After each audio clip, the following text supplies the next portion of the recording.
직접 발로 뛰어서 현장에 있는 의원을 만나다. 생동감이 살아있는 현장 의정 포커스.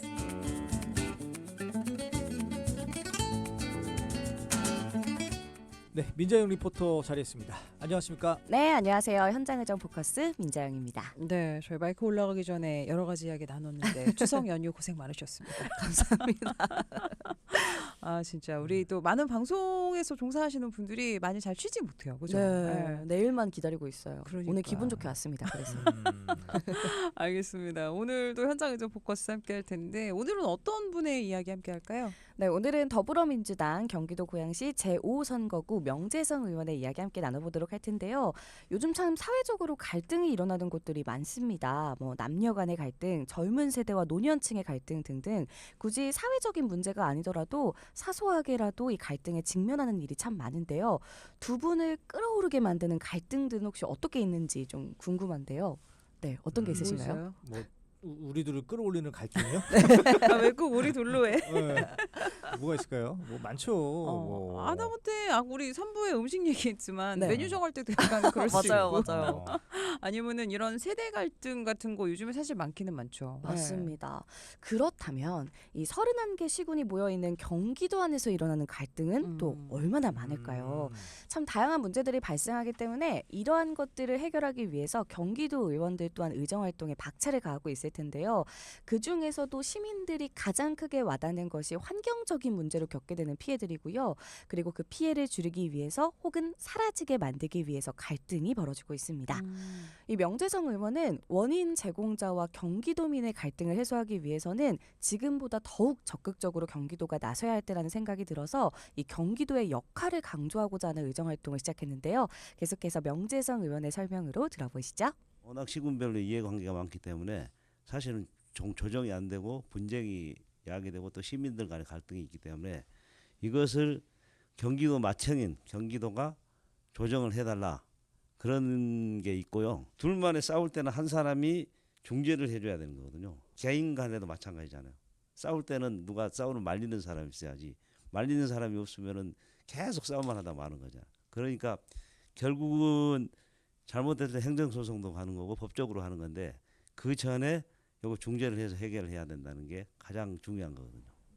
그러니까 아마 님비 현상 같은 걸 얘기하는 것 같아요, 그죠? 네, 맞습니다. 예, 아무래도 이제 환경 피해 관련해서 그 좀 우리 지자체는 오지 말았으면 하는 그런 것들, 너희가 가져가, 뭐 예. 이런 것 때문에 좀 많이 싸울 것 같아요. 아, 역시 예리하시네요. 맞습니다. 이 환경 피해로 인한 갈등을 좀 살펴보면요. 경기도나 국가 또는 지방자치단체의 공공정책 사업이나 아니면 개인의 사업활동 등으로 발생한 혹은 발생이 예상되는 대기 오염, 토양 오염, 소음, 진동과 악취, 폐기물 등으로 인한 건강, 재산, 정신적인 피해를 말합니다. 실제 사례를 좀 말씀을 드리자면 말씀하셨던 것처럼 2026년이면은 이 수도권 생활 폐기물 직매립 금지가 시작되잖아요. 그러면 수도권에 있는 각 지자체에서 준비해야 할 것들, 자기 지역에서 나오는 생활 폐기물을 처리할 곳, 쉽게 말해서 소각장 등이겠죠. 예. 지금 경기도 내에 소각장이나 화장장 같은 기피시설로 인한 갈등 사례가 47건 정도가 있다고 하는데 사실 해결이 쉬워 보이진 않습니다. 이게 꼭 필요하긴 하지만 지역 한가운데에 이런 시설을 설치할 수가 없으니까 외곽으로 보내야 하고 그러다 보면은 외곽 경계에 맞닿아 있는 다른 타 지자체와 마찰이 일어날 수밖에 없는 상황도 만들어지거든요. 네. 지금 의정부와 포천시가 그렇고요. 이외에도 광주시와 이천시, 또 동두천과 양주시 등등 소각장과 하수 처리장 그리고 그 안에 들어와 있는 기업의 산업 폐기물 처리 등의 문제가 갈등을 일으키고 있습니다. 그리고 이게 갈등이 고조가 되다 보면은 뭐 그 지역의 분위기가 흉흉해지는 건 물론이고요.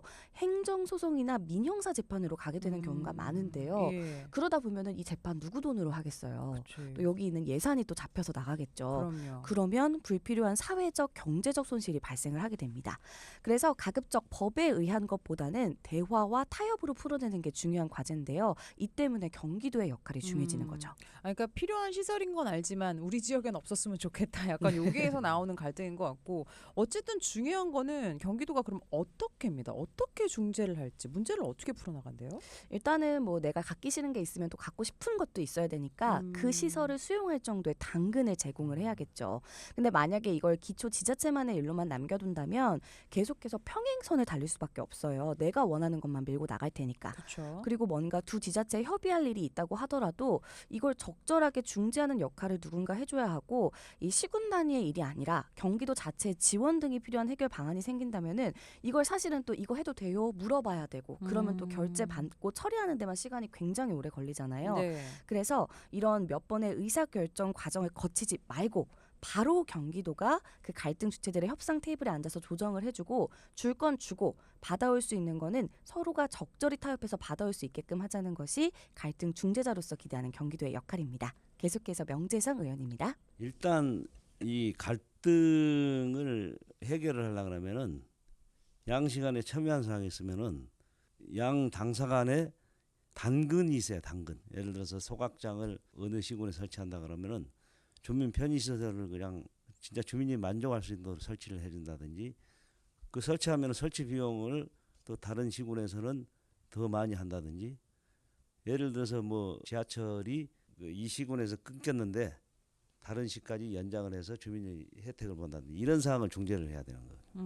아니 뭐 지금 여러 가지 케이스를 말씀해 주셨는데 그렇다면 경기도에서 중재를 맡을 수 있는 이 뭐 갈등의 범위 종류라고 해야 되나요? 어떻게 되는 거예요? 잠깐 근데 여기서 경기가 이제 경기도 의회를 얘기하는 거죠? 네, 예, 네, 그죠? 맞습니다. 네, 정확하게는 네, 경기도 네. 도청 뭐 이런 게 아니라 그렇죠. 네, 네. 행정적인 게 네. 아니라 예, 의회에서 네, 예. 맞습니다.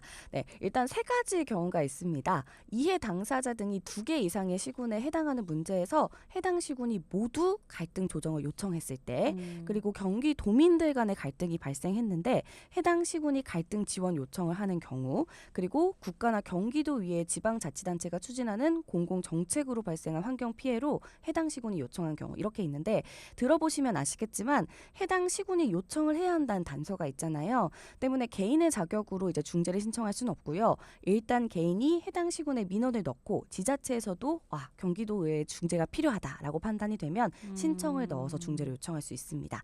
다만 경기도가 갈등의 당사자인 경우에는 당연히 중재는 좀 어렵겠죠. 그러니까 국가나 경기도 이외에 또 지방자치단체와 그 경기도가 중재에 나설 수 있을까요? 거기도?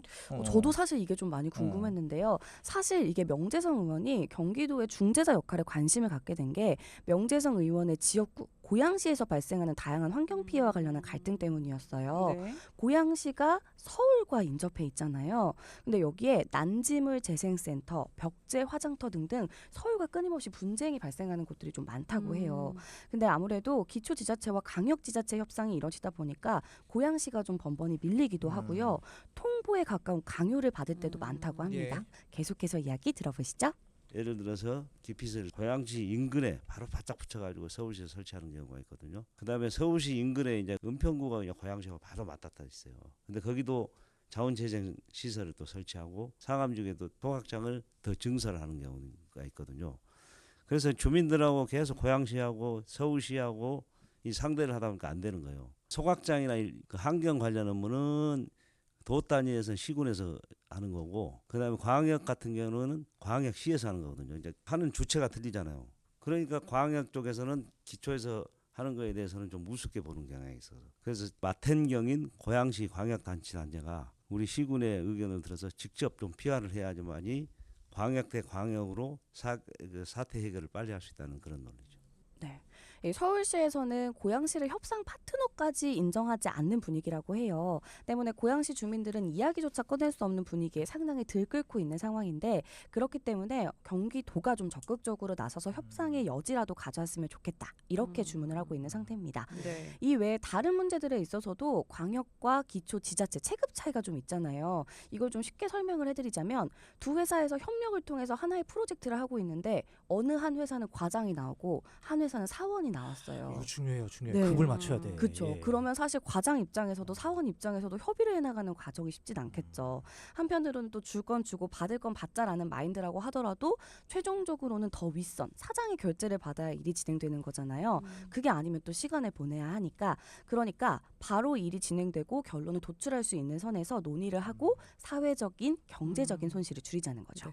이거 일단 맞는 얘기긴 한데 어쨌든 서울시 입장을 저희가 들어본 건 아니니까 네네. 일단은 명재성 의원의 이야기 저희가 전해드린다는 거 말씀을 드립니다. 네. 아니 근데 뭐 경기도가 그간 뭐 이런 어떤 문제 조정을 안 했을 거라고는 생각이 들진 않아요. 네, 예. 맞아요. 하긴 해왔어요. 예. 그런데 범위도 달랐고요. 어. 그동안에 좀 한계가 명확했습니다. 그전에는 경기도 갈등 관리 조례로 경기도 시군에 47개가량의 갈등 사례 관리만 해왔고요. 예. 환경 분쟁 조정위원회 운영 조례가 있긴 했는데 공사장이나 층간소음 문제로만 중재를 하고 있어서 시설 문제를 다루지는 못했습니다. 더군다나 경기도가 추진한 공국 정책 문제는 개입이 가능했지만 일반 시군의 갈등은 개입을 좀 하고 싶어도 법적인 근거가 없어서 중재를 하겠다 이렇게 좀 나서기가 어려웠는데요. 때문에 명재성 의원은 환경 피해로 인한 시군 갈등 조정 관련 조례안을 발의하면서 경기도가 보다 적극적으로 갈등에 개입할 수 있도록 법적 근거를 마련했습니다. 관련해서 설명 들어보시죠.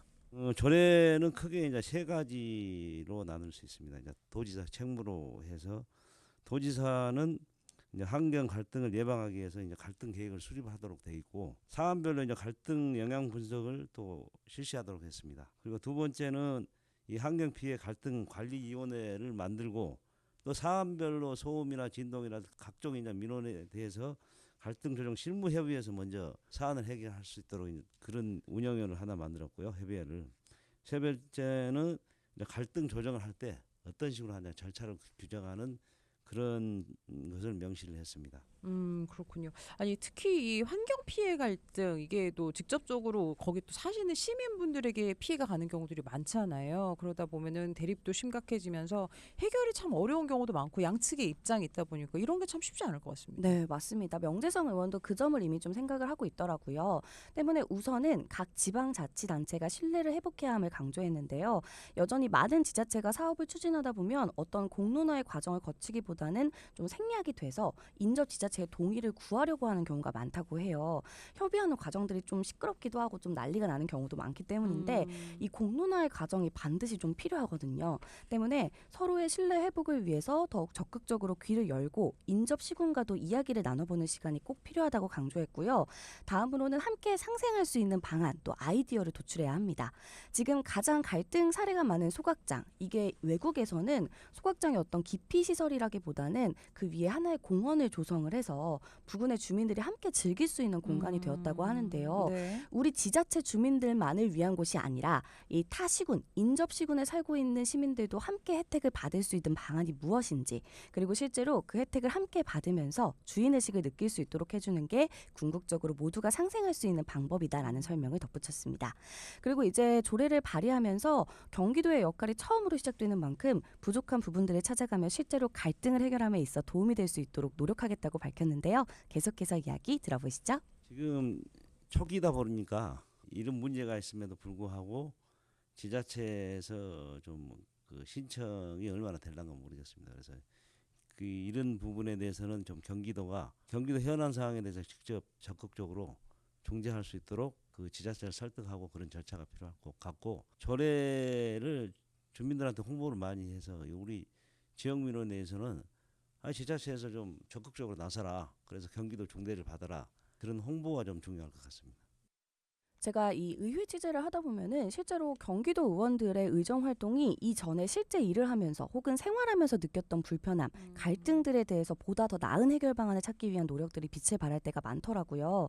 명재성 의원 또한 공무원 생활하면서 지자체 간의 조율이 어려움을 좀 실제로 느꼈던 만큼 그때의 경험을 살려서 더욱더 노력하겠다라는 포부를 남기기도 했는데요. 예. 앞으로 좀 경기도라는 든든한 배경을 바탕으로 도내 시군들 주민들의 찌푸렸던 눈살이 활짝 펴지는 그런 모습을 기대해보고 싶습니다. 네, 알겠습니다. 아까 좀 내용을 조금 수정하면 아까 우리 경기도의 주체가 뭐냐 했을 때 경기도 의회라고만 저희가 했는데 그건 아니라 이제 행위 주체로서는 광역자치단체인 경기도가 되겠고 이제 네. 경기도가 어떤 행위를 하는 데 있어서 조례 발의는 경기도 의회가 하니까 이 둘 간의 어떤 그 맞아요. 활동 영역 이렇게 보시면 될 것 같아요. 네, 예. 경기도가 그런 권한이 있었으면 좋겠고 그런 중재할 수 있는 역할을 좀 해줬으면 좋겠다. 약간 이런 예. 의미에서 조례 이제 발의를 하신다는 내용인 것 같습니다. 어쨌든 인접 지역이기 때문에 뭐 수도권이 하나잖아요. 서울, 인천도 있고 그쵸. 서울, 경기도도 있고 뭐 도로가 뚫리든 지하철 노선이 생기든 이렇게 협의할 부분들이 많이 있는데 요 명재성 의원의 조례 발의 내용 조금 긍정적으로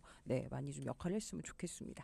오늘은 경기도의회 더불어민주당 고양시 제5선거구 명재성 의원의 이야기 들어봤고요. 오늘도 현장의정 포커스 민자은 리포터 함께했습니다. 고맙습니다. 네, 감사합니다. 네, 고맙습니다.